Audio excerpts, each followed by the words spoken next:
Counting tips lang mga idol. Andito ako sa SBMA sa loob ng Subic. Ayan po yung nakikita nyo na dinadaanan ko. Bali po yung ang isi-share ko sa inyo yung traffic rules dito. Sa mga nakadaan na dito, di pass na kayo dito. Sa mga hindi pa, para sa inyo to. Ayan po, pag may intersection, kailangan nyo pong mag full stop dyan. Kasi pag hindi kayo nag full stop, mahuhuli kayo. Kasi nakaranas akong mahuli dito, 2 beses na yata. Bali pang-4 ko ng daan to. Yung isa ko walang huli. Ito, dadaan ako. Sana hindi na naman mahuli. Ayan, sinusundan kong motor na yan. Maggugo yung sinusundan niya pero hindi siya susunod. Ayan o, nakita nyo, nag-stop. Kasi pag sumunod ka, huli ka. Ayan o, stop din ako dito.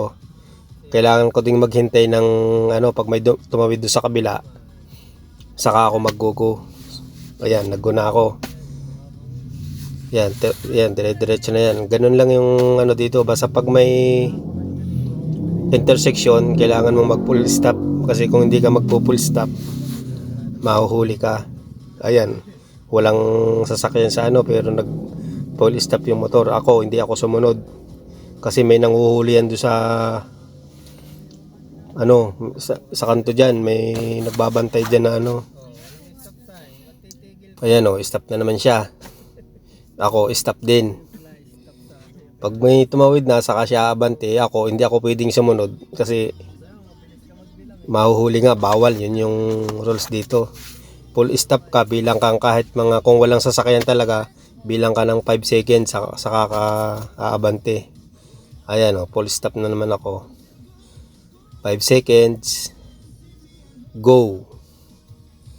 Ayan lang po mga boss. Thank you for watching.